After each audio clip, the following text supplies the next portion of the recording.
Welcome back to the Final Fantasy Tactics All Oracles Challenge Run. Having finished the Aragwai Woods battle, we are heading to Zirekile Falls. This is the battle where Big Bad Gafgarian betrays the party, turns tail on you, turns coat on you, and goes into attack mode. This can be a tricky one, especially if you did not realize that that's what Gafgarian is going to do, and you didn't take off all of his armor and his sword skill. If he is doing all of his dark sword stuff at you, if he's doing drain sword all day long, and I don't remember if he comes in with a blood sword or not on this one. I think it might be later he's got a blood sword. But he can really do a lot of harm quickly. Now, we didn't completely take him off. We left him, I think, as his priestly form. He's not going to do a whole lot to us, but we do have to take him out using good old-fashioned life drain. And then you've got a bunch of knights here with big hit point pools, and they can do a lot of damage quickly. Luckily, our oracles can be fairly safe where we are. We have good range. That's one thing the knights in this battle kind of lack. And this battle has a lot of vertical movement to it, as you can see.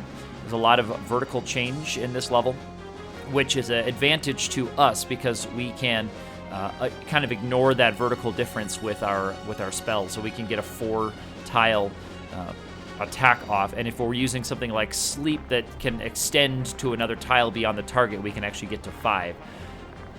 And I point out Sleep because Don't Act is going to be hard to do it for the same reason of that verticality. Unless they're standing on the same level, which is there's not very many tiles in this screen where you have 2 tiles on the same level next to each other. It's tough, but Sleep will allow them to extend to a different height. So Delita is on our side in this fight, which is good.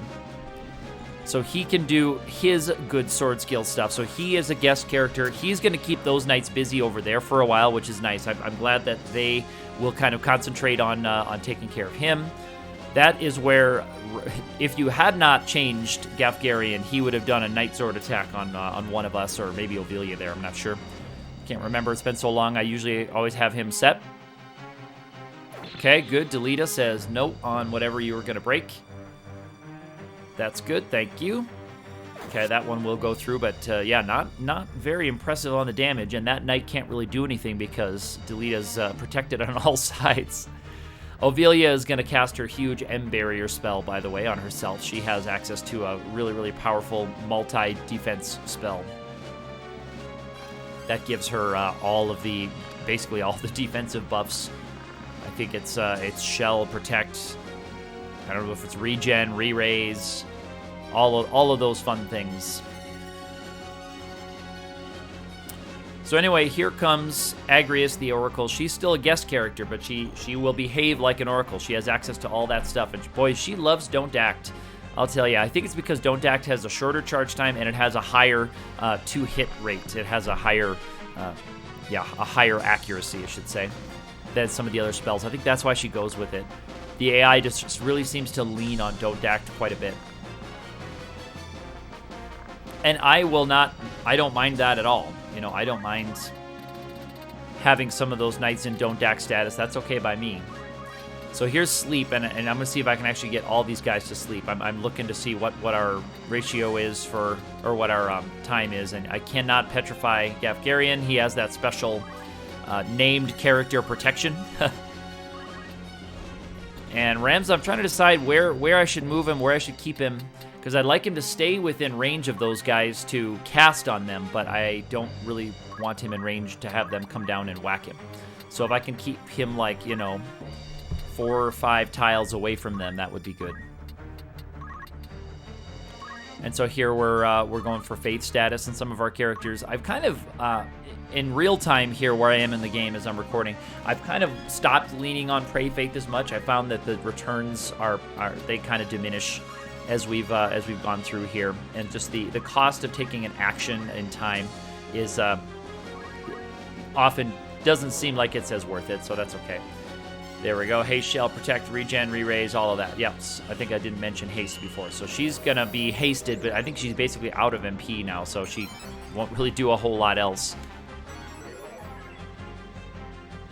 That's okay. That's Ramza pulling that in. Way to go.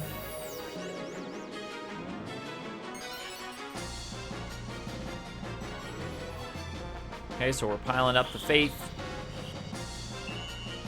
And we'll see if that helps us land some of our other stuff, because we want to maybe incapacitate those knights up there with Gafgarian, and then, you know, maybe start working on petrifying them one at a time. So if I can get Sleep to land on all of them, that would be cool. So yeah, Agrius goes 0 for 2 on that spell. Here comes the Sleep spell. We know it's 100% on Gafgarian. So that's going to be good. And there we go, 3 for 3 on Sleep right there. So that will that'll help us a lot. So now we can kind of choose if we want to ignore those guys for a few rounds and just let them hang out and sleep while we work on some of the other guys. Or we could start trying to petrify the sleeping guys before they wake up on their own, or if another enemy comes over there and hits them. I don't know if any of these guys, I could check and see if any of them have throw stone or something similar. But this knight is posing a little bit more of a direct problem because he's moving right down into attack range from us. So I think we do have to deal with this knight a little bit more carefully. Can't quite get to a petrify there with that knight, but we can check on these guys. So it looks like she has a pretty good compatibility with that knight right there. That's what that difference is both the faith and the compatibility difference. That's the difference between 71 and 51%. And Delita, I don't mind. He can take a few more whacks. He's fine. He's doing good.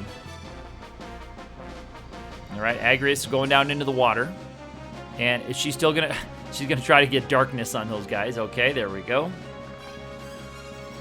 She does have access to Petrify, I promise, but I think she very rarely uses Petrify because it often has the lowest chance to hit of most of her spells. So it's got the highest effectivity, but it does not have the highest accuracy. No buts.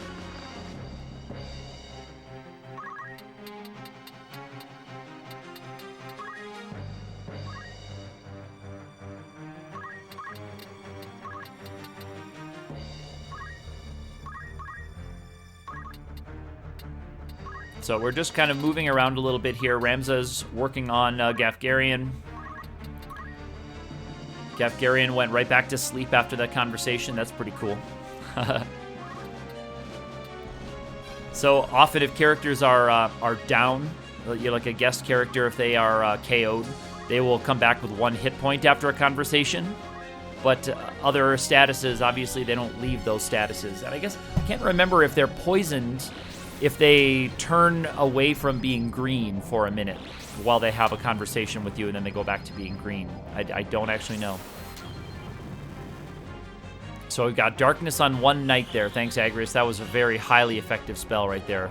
So here's Ramza. He's actually going for a life drain, so I guess he doesn't mind waking Gafgarian up there, because that will wake Gafgarian up. Maybe we're just going to try to all pull a chunk of hit points. The reason that it's always the same is because life drain is a percentage based.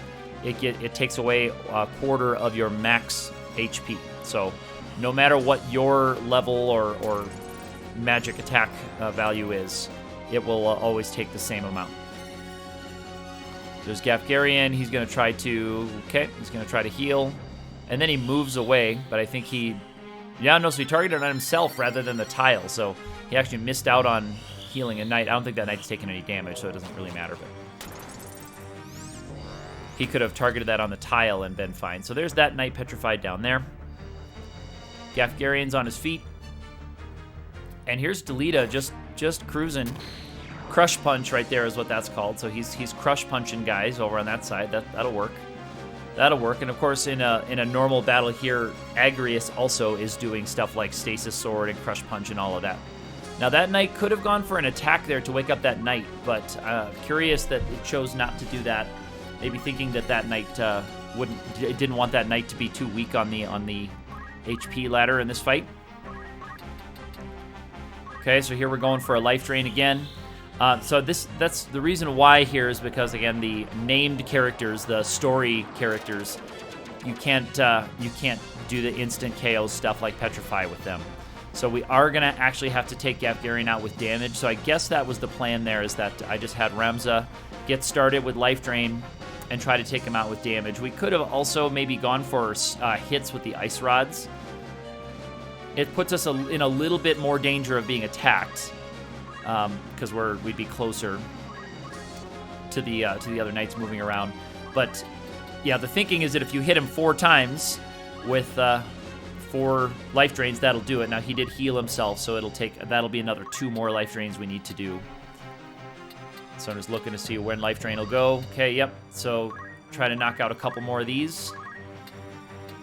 And there's the terrain kind of hurting us again. If we had the high ground in this level, which some strategies in this level with certain character classes, you would try to move up to that high ground. I can't remember what I did with the archers here, but I could see if I was in the archers battle, I would maybe try to clear the enemies out on one side and then maybe try to get around them to the higher part. It would take a good few rounds to do, and you'd be kind of exposed while you're moving. So another strategy would be to just kind of let them come down to you 1 or 2 at a time, take them out. So we're picking up a lot of hit points from Gafgarian because we're benefiting from his healing spells as well. So have to say, can't complain about that. Can't complain about that. All right. So there is Faith. Our Prey Faith is leaving us. That's okay. Expires. And Gafgarian does just need to go into critical, so all of the time-based effects went, and then Gafgarian does go away. That's okay. Doesn't bother me. That is fine. Here's Delita again. Stasis Sword right there. Finally took out one of his knights on that side. Ovelia is just trying to get to the corner, so if she had a bow, she could really do some... she could really go to work on these guys. And the knights that are on the bridge here, they are susceptible to petrify, so I can just actually let them sleep and try to petrify them. But maybe I should go to work on this knight. Why that attack it's really low, we have the defend skill, so it chops off a good chunk of the physical attacks. It's not the defend skill, I should say, it's defense up, I think it's called, as a support ability. I'm not sure why oracles get it. It seems like an odd thing for oracles to get, but it's actually really handy for fights like this, where swords and bows and things are not as effective for us. And I'm trying to get the ice to proc, and I do right there. So I just kind of went for a, I don't know, went for a YOLO there. See if I could get ice to pop out. Now, Agrius, don't you start targeting nasty stuff on us. That's kind of dangerous when you have guest characters doing things, is they can target nasty stuff trying to get enemies, and then they get you. It's like they can really throw a wrench into your plans. And so there's Ramza is moving out of range of that spell. He was smart enough to do that. So I guess we're going to put Faith on Ramza there instead of going for one of the other guys. Extending the battle a tiny bit. That's okay. No problem. She's going to move up here and see if we can do... Ooh, going for sleep. That's spicy.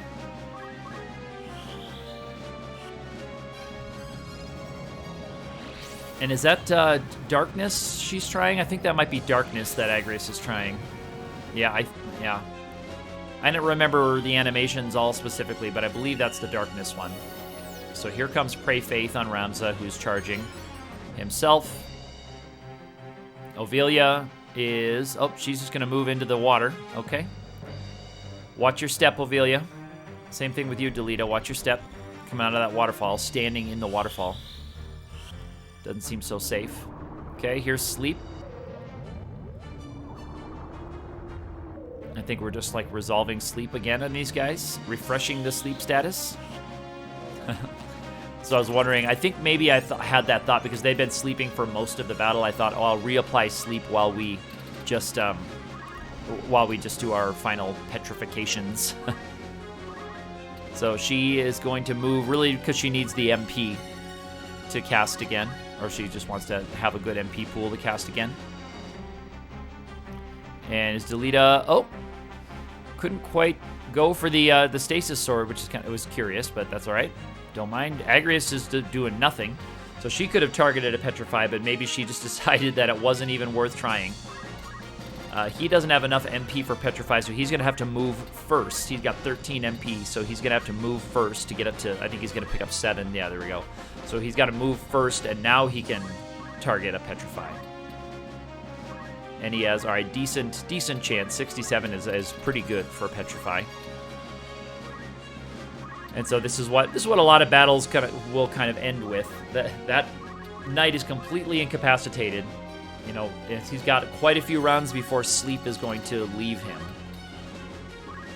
So we've got all the castings of Petrify in the world that we want to do for him. We can get, you know, 3 or 4 per round, although Rems is low. He'll have to move twice before he gets enough MP again. We'll see when we land it. Not that time. We did get some good clutch petrifications earlier in the fight, so it's good. I don't mind if the luck's bad here at the end. There it is. And that is the Zirekile Falls. Boom.